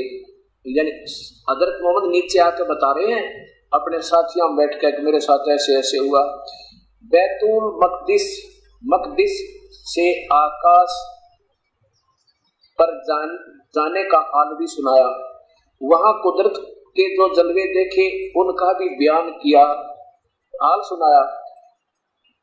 क्या बताया कि बैतुल मकसिद से आकाश पर जाने का हाल सुनाया, वहां कुदरत के जो जलवे देखे थे उनका भी बयान किया। आप सल्लल्लाहु ने फरमाया कि इस तरह हजरत जबरील इस तरह हजरत जबरील अलही मुझे पहले आकाश में ले गया, पहले आकाश में ले गए। वहां इंसानों के बाप हजरत आदम अलही मिले और तेरेगी, वहां कहते हैं हजरत आदम मिले, बाबा आदम। उनका हाल यह था कि जब दाईं ओर देखते तो खिल उठते, हंसने लगते और बाईं ओर देखते तो मारे गम के आंसू भर लेते, क्योंकि दाईं ओर उनके नेक औलाद के कर्म थे और बाईं और बाद के हजरत आदम अलैहि के ने बाद के बाईं और बाद के। कहने का भाव यह है कि एक तरफ दाईं ओर तो उसकी अच्छी संतान थे और बाईं ओर उनके जो निकम्मी संतान के कर्म थे। अब दोनों का दुख और सुख उसको आज भी सता रहा है। वो प्यारी आत्मा स्वर्ग में भी चैन नहीं। प्यारे नबी अपने सच्चे साथियों में बैठकर अल्लाह ने जो बड़ी बड़ी नेमत दी थी उनका जिक्र शुरू करने लगे। बैतुल मकदिस ने से आकाश पर जाने का हाल भी सुनाया, वहां कुदरत को जो जलवे देखे थे उनको भी बयान किया। हजरत मोहम्मद बता रहे हैं कि हजरत सल्लल्लाहु ने फरमाया कि इस तरह हजरत जबरील अलही मुझे पहले आकाश पर ले गई, वहां इंसानों के बाप हजरत आदम, परमात्मा, head of the department in दोनों धर्मों का, हिंदू और सिख, क्षमा करना, मुसलमान और ईसाइयों का जो मुखिया हजरत आदम, बाबा आदम मिले। उनका हाल ये था कि जब दाईं ओर देखें तो खिल उठते और हंसने लगते और बाईं ओर देखते तो मारे गम के आंसू भर लेते। क्योंकि दाईं और उनकी नेक औलाद के कर्म थे और बाईं और बाद के हजरत आदम अल्लाह के ने आप सलैल को देखा और बोले, तुम्हारा आना मुबारक है। किसने? आदम ने कहा। और नेक नबी है, नेक बेटे। आप सलैल ने पूछा, जबरील ये कौन है?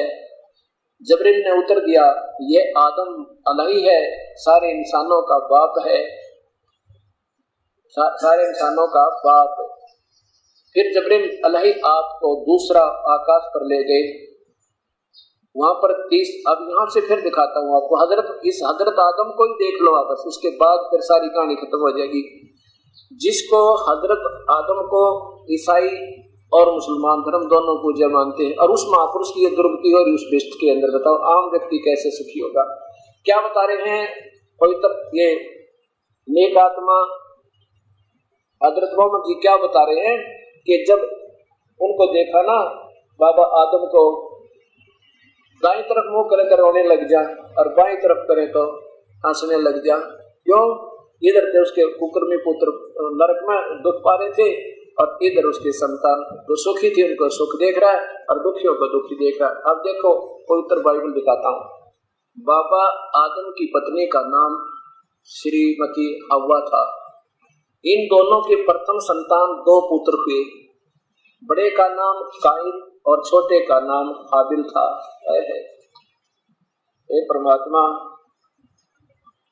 2 पुत्र हुए, काइन और हाबिल, और काइन ने हाबिल को मार डाला।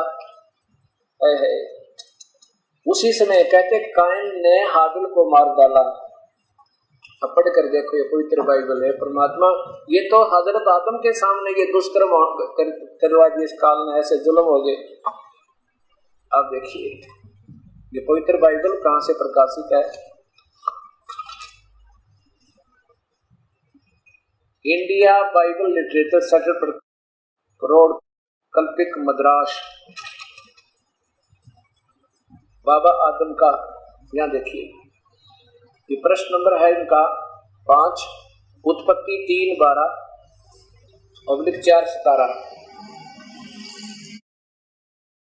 कैन और हाबिल भेंट लाते हैं। जब आदम अपनी पत्नी हवा के पास गया तो उसने गर्भवती होकर कैन को जन्म दिया, और कहा मैंने यहोवा में की सहायता से पुरुष पाया है। फिर उसने उसके भाई हाबिल को जन्म दिया। दोनों भाई कायन और हाबिल 2 भाई थे। आगे देखो, ये देखो कैन हाबिल की हत्या करता है। पहली संतान ने ये जुल्म शुरू कर दिए है परमात्मा। पहली संतान जहाँ से आदम जी का जीवन शुरू होता, 2 बेटे हुए। तब कैन ने अपने भाई हाबिल से पूछा कहाँ, और जब वे मैदान में थे तब कैन ने अपने भाई हाबिल पर चढ़कर उसे घात किया। अपने भाई को मार डाला। बड़े भाई ने छोटे भाई की मृत्यु कर दी। किस बात पे कर दी? ये मैं वर्बली बताता, इसमें लिखा है। कायन तो खेती करता था, हाबिल जो है ये भेड़ बकरियां चराया करता। और कहते हैं रब के पास कायन तो अपनी खेती का हिस्सा ले जा और हाबिल ले जा अपना एक बकरा। कहते हैं और रब ने उन किस में, उन पाखंडी मेहनतों में वो काल के वो भीतर प्रेत बोले, वो कहने लगा। अब वो तो ले गया कणक, कौन? कायन थे। तो उसमें वो कहते अल्लाह को बैठ चढ़ाने के लिए वो भूत बोला उस मेहनत में। वो कहता नहीं, तेरी कमाई पाक नहीं है। उसकी वह कणक तो स्वीकार नहीं की। वो पहला बकरा लेकर गया अपना बच्चा, एक मेमना उसका बकरी का बच्चा। तो उसको कहता हाँ तेरी आत्मा बड़ी पाक है, ये बकरा दे दे मुझे। कसाई वो जुल्म करवा दिया। उससे हाबिल का बकरा स्वीकार कर दिया और वो कणक अस्वीकार कर दी। कहते ये अल्लाह को पसंद है, अल्लाह को नहीं। उन दुष्ट आत्माओं को पसंद है, जो प्रेत आत्मा उन प्यारी आत्माओं को गुमराह करते रही। ऐसा ये आपके सामने फिर दिखाता हूँ, एक बार फिर पढ़ना पड़ेगा, नहीं तो आपको जचेगी नहीं ये बात। और ये अल्लाह का आदेश नहीं। अल्लाह तो 6 दिन में सृष्टि रचता है, 7वें दिन तख्त पर जा बैठा। उसके बाद तो ये काल की कबड्डी है सारी। और यही सब जुल्म करवा रहा हिंदू मुसलमान और सभी सिख ईसाइयों पे। जब तक परमपिता कबीर साहब की शरण में नहीं आएंगे तो हमारा ये हालत सदा बनी रहेगी। यहाँ देखिएगा, ये वही पवित्र बाइबल, एक बार फिर पढ़िए पूरा, नीचे आइए।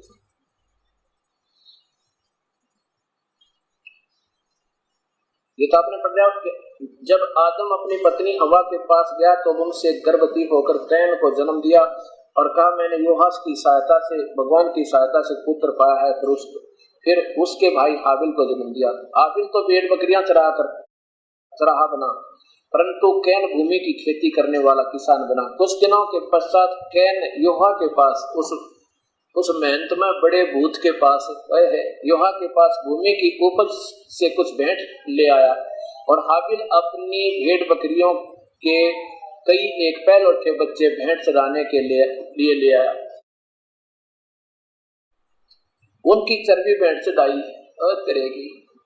तब योहा ने हाबिल और उसकी भेंट को तो ग्रहण कर लिया, वो मांस का स्वीकार कर लिया। अल्लाह ने थरा गजब है ये प्रेत आत्मा बोला उस मेहनत में ऐसा जुल्म शुरू करवा रखा था, वो तो स्वीकार कर लिया, परंतु कैन और उसकी भेंट को उसने ग्रहण नहीं किया, क्योंकि वो तो कणक ले रहा था और वो मांस ले रहा था। मांस तो स्वीकार कर लिया अल्लाह ने नहीं किया, ये तो उस प्रेत ने किया जो उस पुजारी में बोल रहा था, परंतु कैन और उसकी भेंट को ग्रहण नहीं किया। तब कैन अति क्रोधित हुआ और उसके मुंह पर उदासी छा गई अब कैन तो नाराज हो गया, भाई देख मेरी तो इतनी बढ़िया कणक तो स्वीकार नहीं की और मांस स्वीकार कर दिया। तब योहा ने कैन से कहा तू क्यों क्रोधित हुआ और तेरे मुंह पर उदासी क्यों छाई है? वो भूत बोला उसमें मेहनत में छा गई। यदि तू भला करे तो क्या तेरी भेंट ग्रहण नहीं की जाएगी, और यदि तू भला न करे तो पाप द्वार पर छिपा रहता है और उसकी लालसा तेरी ओर होगी और तू पर प्रभुता करेगा। कैन हाबिल की हत्या करता है। तो कैन ने अपने भाई हाबिल से कुछ कहा और जब ये दो मैदान में थे तब कैन ने अपने भाई हाबिल पर चढ़कर उसे घात किया, मार दिया। तब योहा ने कैन से पूछा तेरा भाई हाबिल कहाँ है? वो भूत ने पूछा। उसने कहा मालूम नहीं, क्या मैं अपने भाई का रखवाला हूँ? गुस्से में आकर कैन, उसने कहा तूने क्या किया? तेरे भाई को लहू की भूमि में से मेरी और चिल्लाकर मेरी दुहाई दे रहा है, इसलिए अब भूमि जिसने तेरे भाई का लहू तेरे हाथ से पीने के लिए अपना मुंह खोल रहा है, आदि उसको तू साबित है। अब देखो, हजरत आदम, बाबा आदम की पहले 2 पुत्र हुए और उनमें से कुबत शुरू होगी। एक परमात्मा बड़े ने छोटे की हत्या कर दी। अब वो प्यारी आत्मा हजरत आदम, बाबा आदम उस स्वर्ग में भी दुखी, जहाँ पूरी और बाकी तो इनसे नीचे के नबी हैं, हजरत आदम जैसी साधना तो कोई कर ही नहीं सकता, और उनकी ये हालत है, स्वर्ग में भी दुखी है। परमात्मा कहते हैं स्वर्ग बीच है बड़ा प्रहार जम के हाथों फांसी, हाहाकार मच रहा। कभी तो इधर देखा जब परमात्मा उन करोड़ों जीव रो रहे हैं, इधर थोड़ा बहुत बस सुख महसूस कर रहे हैं, उसके बाद दोनों वहां से आएंगे, फिर 84 लाख होंगे। अब आपके सामने ये प्रसंग चल रहा है कि बाबा आदम दाई तरफ देखता है तो खुश हो जाता है, और बाई तरफ देखता है तो रो रहा है। उन जालिमों के जुल्म देख के, अपनी ही संतान के, जब ऐसे महापुरुष की संतान भी से जुल्म करेगी तो आम बता कैसे कंट्रोल होगा, जब तक पूर्ण परमात्मा परम पिता कबीर परमेश्वर की शरण नहीं मिलेगी। जबरीन ने बताया कि इंसानों के बाप हजरत आदम हैं, उनका हाल यह था कि दाईं ओर देखते तो खिल उठते, हंसने लगते, और बाईं ओर देखते तो मारे गम के आंसू भर लेते, क्योंकि दाईं ओर उनके नेक संतान औलाद के कर्म थे, और बाईं और बाद के नहीं, उसके समय जुल्म हो गया था, आंखों के सामने शुरू हो गए थे बदकर्म करने, क्योंकि परम पिता के बिना ये पाप कर्म कट नहीं सकते। हजरत आदम अलैहि ने आपको देखा और उससे बोले, फिर उसे पूछा, जबरील से पूछा ये कौन है जो मुझे आशीर्वाद दे रहा है, तुम्हारा आना मुबारक है नेक नबी। हजरत आदम कह रहे हजरत मोहम्मद को कि तेरा आना नेक है बेटा, ये नेक बेटे। आप सल्लल्लाहु ने पूछा जबरील ये कौन है? जबरील ने जवाब दिया कि ये आदम है, सारे इंसान के बाप। आगे देखो ये परमात्मा फिर कहाँ चले, तुम्हारा आना। उसके बाद जबरील आप दूसरे आकाश पर ले गए, फिर तीसरे फरिश्ते आगे बढ़ते गए। आप सल्लल्लाहु नबी के पास थे, पास से गुजरे, मनमोहक शब्द कानों से गूंजते हैं, तुम्हारा आना मुबारक है, हे नेक नबी, हे नेक भाई। इस तरह आप साथ में आकाश पर पहुंच गए। वहां हजरत इब्राहिम मिले, देखते ही बोले तुम्हारा आना मुबारक है नेक नबी, हे नेक बेटे। आप आगे बढ़े और बढ़ते ही गए। रास्ते में सौंदर्य रूप भी देखे, प्रकोप के दृश्य भी, हजारों फरिश्ते भी नजर आए, सजदे पड़े हुए रब का गुणगान कर रहे थे। बढ़ते बढ़ते आप अल्लाह सिंहासन के करीब पहुंच गए। सिंहासन तो देखा न, सिंहासन देखा नहीं, आगे पर्दा लगा हुआ था। ये काल ऐसे चाल चला, यही पर इस ब्रह्मांड में इसने एक ऐसा कर रखा स्थान जहाँ पर ये किसी से पर्दे के पीछे बात करता है। अल्लाह के सिंहासन के करीब पहुंच गई। वहां आप चलन पर आप और उम्मत पर 50 नमाजें फर्ज हुई। आकाशवाणी कर दी 50 नमाज किया करो। काल में भी अंदर पर्दे के अंदर थे। आप वहां आप सलल पर और आप की उम्मत पर 50 नमाजें फर्ज हुई। वापस हुए तो हजरत मूसा मिले रास्ते में, पास से गुजर हुआ। कहिए क्या फर्ज हुआ उम्मत पर? उन्होंने देखते ही पूछा, किसने? मूसा ने पूछा कि क्या हुक्म है अल्लाह का? आपने नबी मोहम्मद ने कहा कि 50 नमाजें। मूसा जी बोले लौट कर जाइए, रब से कमी करने की दरखास्त कीजिए, तो घनी नमाज होगी, कुछ कम करवाइए। फिर वापस गए तो फिर क्या किया? तो फिर जाइए और उन्हें क्या वापस गए और कमी करने की दरखास्त की। अल्लाह ने आधी नमाज कम कर दी, 25 कर दी। फिर मूसा जी के पास आए तो मुलाकात हुई, उन्होंने सुना तो फरमाया कि फिर जाइए। मूसा जी बोले फिर वापस जाइए, फिर कम करने की दरखास्त कीजिए, तो नमाजें भी उम्मत पर कठिन होंगी। आप फिर लौट गए अल्लाह के तख्त के पास, यानी पर्दे के पीछे बोले वो कमी का अनुरोध किया। अल्लाह ने दरखास्त कबूल कर ली और कुछ नमाज फिर कम कर दी। वापस फिर मूसा अलैहिस को बताया तो उन्होंने आपसे फिर कहा कि फिर जाइए और कमी की फिर गुजारिश कीजिए। आप सल्लल्लाहु फिर फरिश्ते आप फिर तशरीफ ले गए। अल्लाह ने इस बार 5 नमाजें कर दी और फरमाया ये 5 नमाज हैं, लेकिन सवाब इन 50 का ही है, मेरे फैसले बदला नहीं करते, वापस जाइए। अब देखो इस बात को ध्यानपूर्वक और विशेष विचार से सोचना होगा। अगर भगवान अल्लाह की तरफ बोल रहे हैं तो आकार जरूर है उसका, बिना आकार के बोल रहे कि, और वो ऐसे गुप्त रहता है, सबको धोखा दे के वो अल्लाह काल भी ना बोल रहा है। कोई और देवता की ड्यूटी ला दे और पीछे बैठ जाता है जाके, वो कहता जाइए ऐसे करिए, जाइए ऐसे करिए। अब ये बड़ी आत्मा ने ये सोच लिया कि हमने जो आज मिला है वो परम पिता का सच्चा मार्ग मिल गया। अब इसके ऊपर पूरा मुसलमान धर्म इन्हीं पूजाओं पर आधारित है, जिसके कारण ना, और ऐसे ही पूरा ईसाई धर्म, ना बाबा आदम सुखी और बाकी सुखी हो कैसे। हज़रत मोहम्मद का जीवन आपने देख लिया और बाकी देखिए। अब फिर आइए इसी पुस्तक के 151 पृष्ठ पे, क्योंकि जब तक हमने किसी मजहब के बारे में सही ज्ञान नहीं होगा, किसी पूजाओं के बारे में, तो हमें उसके गुण और अवगुण का ज्ञान नहीं हो सकता।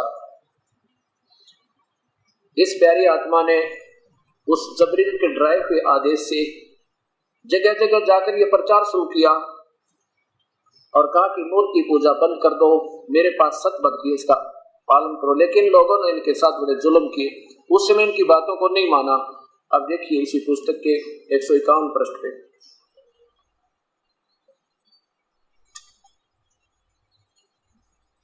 मोहम्मद सल्लल्लाहु कुरैश के जुल्मों से जब तंग आ गए और उनकी ज्यादतियां बर्दाश्त से बाहर हो गई,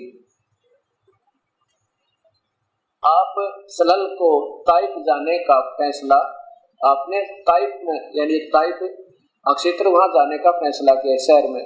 उसमें आप बहुत ज्यादा दुखी थे। फिर उस दुख के साथ में तन्हाई भी आपको बेचैन किए दे रही थी। आपके दिल पर क्या बीत रही थी इसे शब्दों में बयान नहीं किया जा सकता। आप ताइफ गए और किसी को खबर भी ना हुई।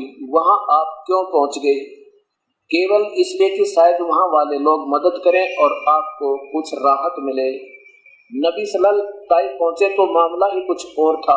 मदद करना तो दूर रहा, अलग रहा, उन्होंने आपको वहां ठहरना भी पसंद नहीं किया। पूरी हठधर्मी से नबूवत का इनकार कर दिया, आपके पैगाम को झुठला दिया और बड़ी बेशर्मी के साथ आपके ओर से मुंह मोड़ दिया।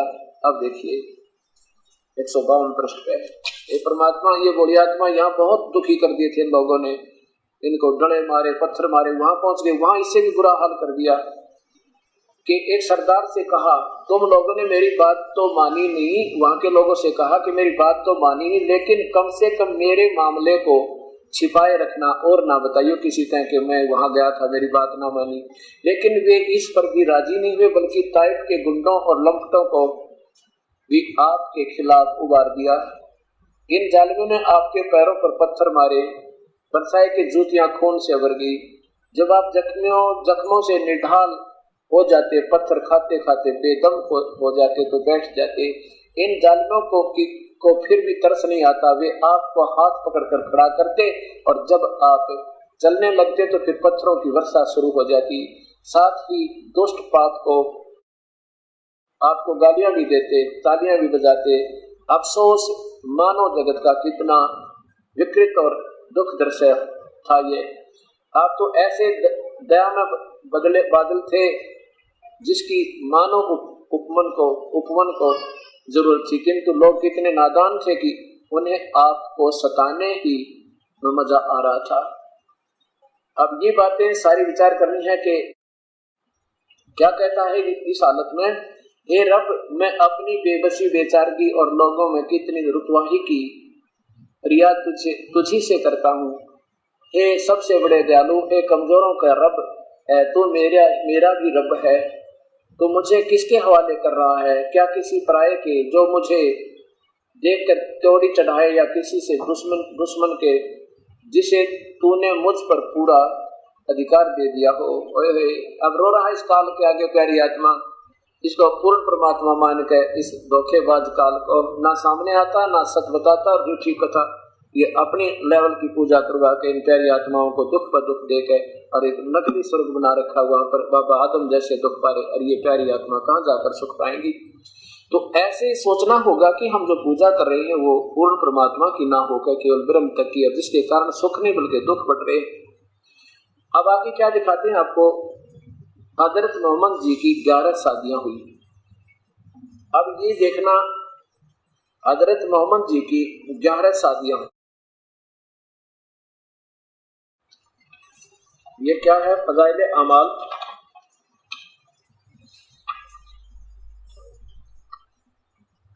फज़ाइल अमाल,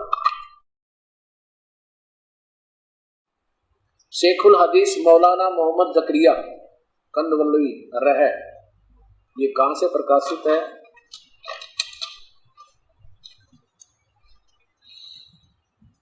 मोबिन बुक डिपो, उर्दू बाजार, जामा मस्जिद, प्रथम संस्करण 1981 में।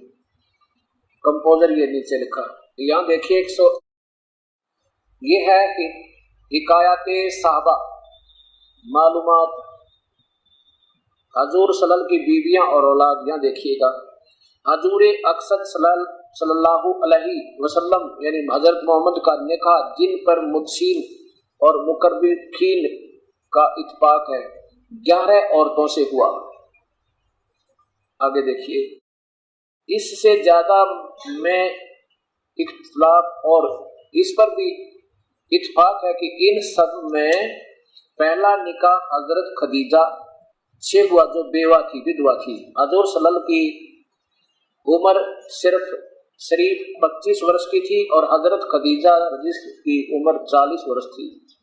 आगे देखिए, पहले उस हजरत खदीजा रजिस के निकाह की सबसे अव्वल तवीज वर्का बिन आखिर से हुई थी कि मगर निकाह तो नौबत नहीं हुई, यानी ब्याह तो हो नहीं पाया, लेकिन बात चली थी, फिर वो मर गया वर्का। इसके बाद 2 शख्सों से निकाह हुआ, ब्याह हुआ। पहले का नाम अतिक बिन आइज से हुआ, जिन से एक लड़की पैदा हुई जिसका नाम हिंद था, और दूसरा अतिक के बाद हजरत खदीजा का निकाह यानी ब्याह अबू हाला से हुआ, जिनसे हिंद और हाला 2 औलाद भी। नीचे देखो, अबू हाला की मृत्यु के इंतकाल के बाद हजूर अक़दस सल्लल्लाहु अलैहि यानी हजरत मोहम्मद से निकाह हुआ, खदीजा का सलम से निकाह हुआ, ब्याह हुआ। जिस वक्त हजरत खदीजा की उम्र 40 वर्ष की थी और निकाह के बाद 25 वर्ष हजूर निकाह में रही, यानी 65 वर्ष की उम्र में रही। और रम जान सन 10 नबी 65 वर्ष की उम्र में इंतकाल फरमाया। 65 वर्ष की उम्र में हजरत खदीजा की मृत्यु हुई, यानी 25 वर्ष उनके साथ ही। अब देखो इसके 154 पृष्ठ। इनके अलावा एक सौदा और भी थी जो कुरैश की ही है। हजूर सल्लल्लाहु अलैहि वसल्लम ने उनसे निकाह का इरादा फरमाया। उन्होंने अर्ज किया, इसने उस सौदा ने, कि मुझे सारी दुनिया में सबसे ज्यादा महबूब आप हैं, मगर मेरे 5-6 बच्चे हैं। मुझे यह बात गरा है कि आपके सिरहाने रोएं चिल्लाएं। हजूर सल्लल्लाहु अलैहि वसल्लम ने उनकी यह बात को पसंद फरमाया और तारीफ की और निकाह का इरादा मुलतवी फरमा दिया। अब देखिए, विचार करना पड़ेगा इन बातों पर। हमने ये देखना है कि इनमें कितनी दयालुता थी हजरत मोहम्मद के अंदर। एक विधवा थी जिसके 6 बच्चे, और उसने कहा कि मैं आपकी हर बातों से, आपके ज्ञान से बड़ी प्रभावित हूँ और मैं आपसे शादी करना चाहती हूँ।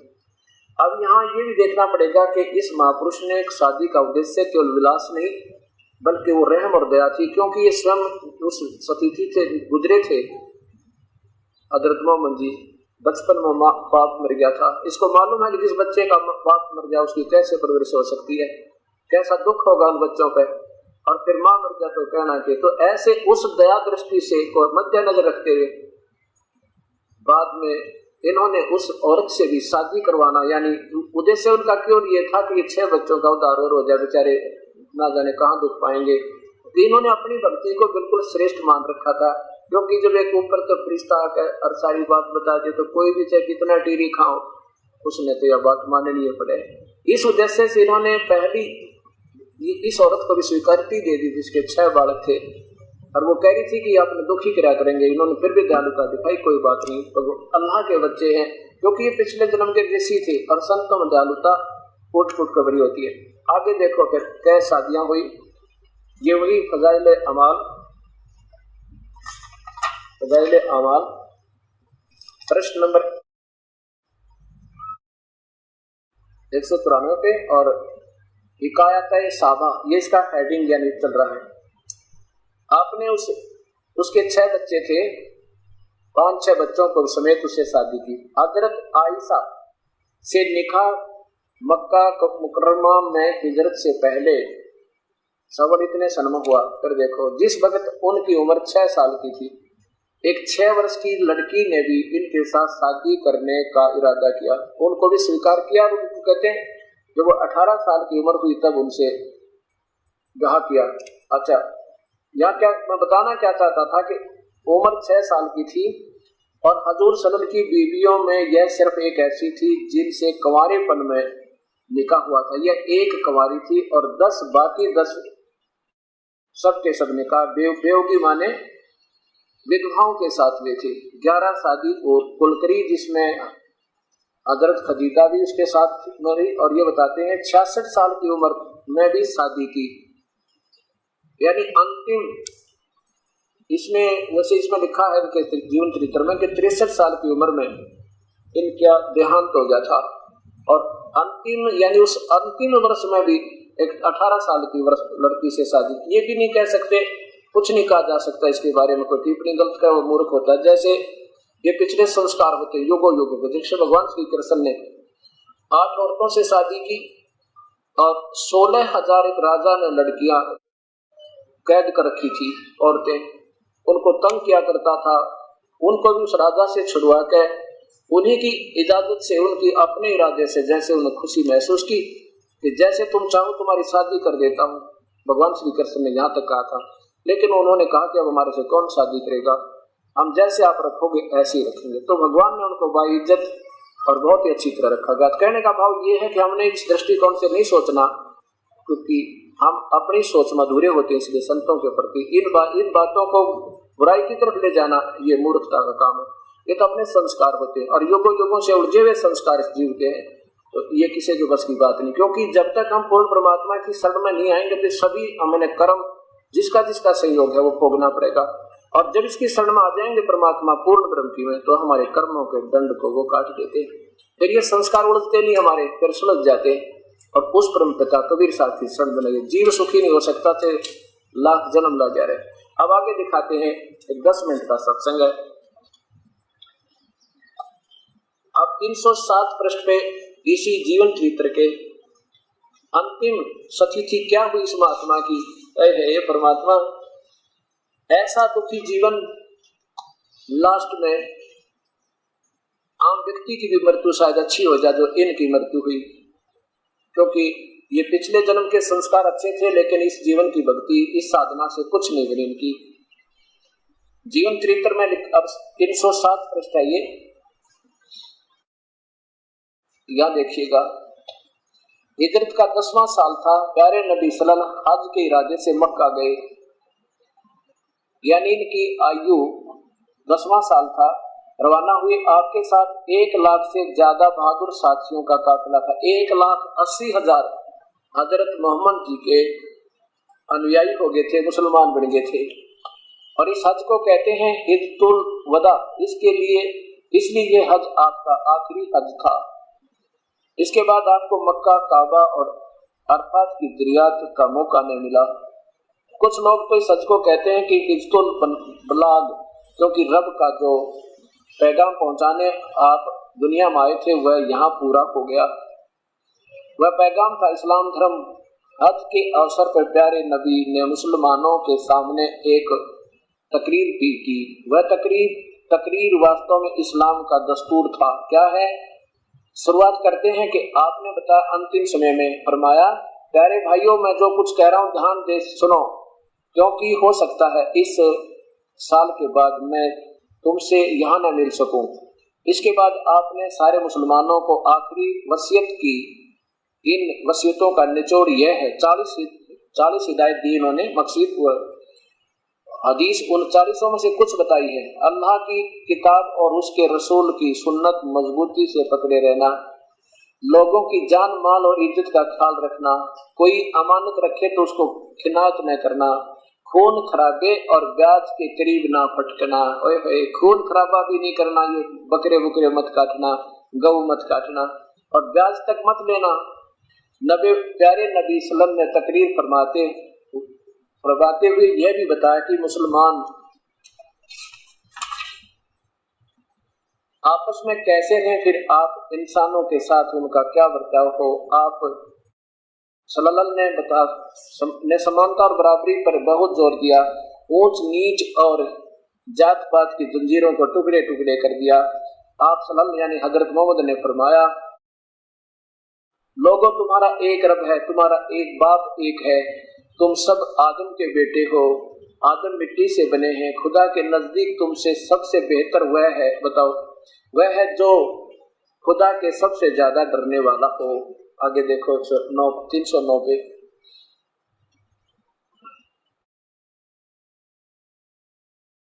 इज्तुल बाद को अभी 3 महीने से ज्यादा न गुजरे थे कि प्यारे नबी सल्लल्लाहु बीमारी का हमला हुआ, और वह भी इतना जोरदार कि इससे पहले कभी ना हुआ था। बुखार इतना तेज हुआ कि आंखों की नींद उड़ गई। नीचे देखिए, आप हजरत मोहम्मद ने सारी बीवियों को बुलाया, उनसे हजरत आयशा रज़ी से यहाँ ठहरने की इजाजत ली। सारी बीवियां खुशी होकर तैयार हो गई, यानी एक के पास रुक जाऊं, मैं ज्यादा नहीं घूम सकता, मैं अंतिम समय पर हूँ। कमजोरी बहुत ज्यादा थी, बेसहारा आप सल्लल्लाहु के लिए अब मुमकिन न था। हजरत कमजोरी बहुत ज्यादा थी, बेसहारा चलना आप सल्लल्लाहु के लिए अब मुमकिन न था। हजरत अली और हजरत अब्बास आपको सहारा देकर बड़ी परेशानियों से हजरत आयशा के यहाँ ले आए। सिर दर्द से ज्यादती के कारण आपके सिर में रुमाल भी बांधा था। आगे देखो 311 पे। यही कारण है कि जब आप बीमार हुए और तबीयत संभलती हुई मालूम न हुई तो बीवियां बेचैन होगी, साथ ही बेकरार होगी। प्यारे नबी, उन्हीं से कहो नमाज पढ़ाएं। किसको? हजरत आयशा ने दोबारा वही बात अर्ज की।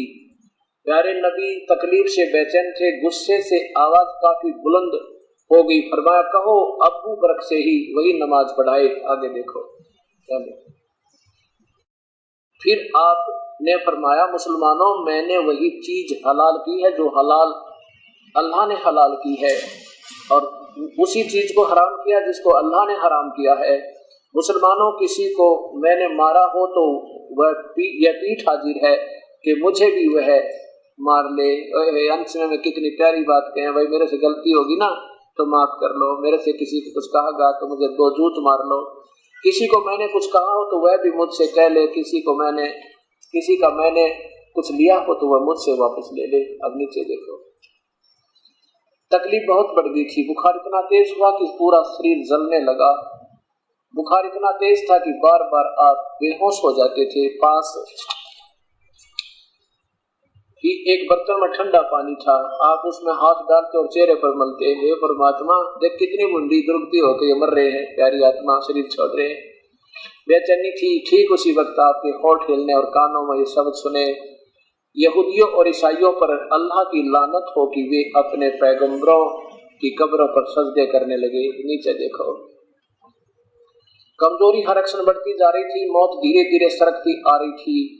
आपने बर्तन में ठंडा पानी मांगा, परंतु पानी पेश कर दिया गया। आप बार बार उसमें हाथ डालते और चेहरे पर मलते, चादर कभी मुंह पर डाल देते, बेचैनी से कभी हटा लेते।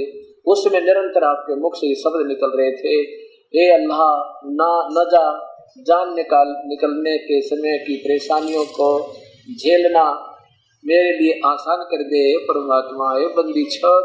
आम व्यक्ति से भी बुरी तरह मर रहे हैं क्योंकि इनकी भक्ति सही नहीं थी, नहीं तो आराम से जाना था इस प्यारी आत्मा ने।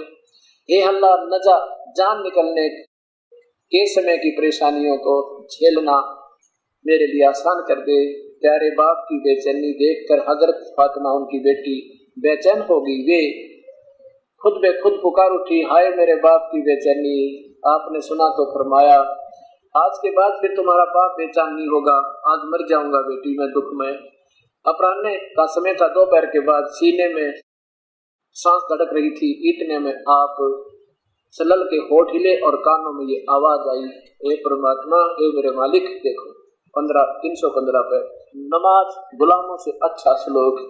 फिर हाथ ऊपर उठे, आपने उंगली से इशारा किया और फरमाया, अब और कोई नहीं, बस वही सबसे बड़ा साथी।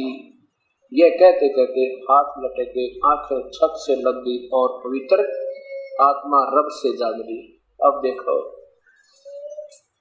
इंतकाल के समय आपकी उम्र 63 साल की थी। अब आगे देखो जब क्या हालत हुई है। परमात्मा, इस प्यारी आत्मा का जो इतने उस काल के ब्रह्म के नबी अल्लाह के खास व्यक्ति की ये हालत अंत समय में, इन पूजाओं से बताओ आम समाज और बड़े समाज को क्या लाभ होगा। बाबा आदम की हालत आप देख रहे, क्या हालत हुई। यही परमात्मा कबीर साहब उन प्यारी आत्माओं को, मुसलमानों को समझा रहे हैं कि नादानो, तुम क्या पूजा कर रहे हो, तुम वास्तविकता से दूर पहुंच गए हो और इस काल ने जानबूझकर मेरे बच्चों को मेरे से दूर कर रखा। तुम मेरी संतान हो। ये आदम वगैरह सब, ये आदम जी कौन थे? ये ऋषभदेव जी थे। हमारे संस्कार बहुत पिछले रुले मिले हैं और ऋषभदेव जी जैनियों के सबसे प्रमुख माने जाते हैं और आज वो ईसाइयों और मुसलमानों के प्रमुख होकर स्वर्ग में उस कष्ट को झेल रहे हैं।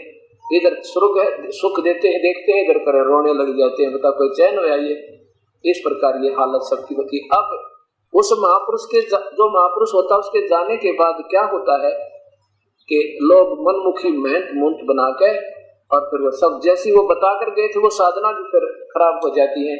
उसके लिए प्रमाण देखिए इसी जीवन चरित्र में। इनकी मृत्यु के उपरांत झगड़े शुरू हो गए। वो मेहनत क्या मैं बनूंगा, वो क्या मैं बनूंगा।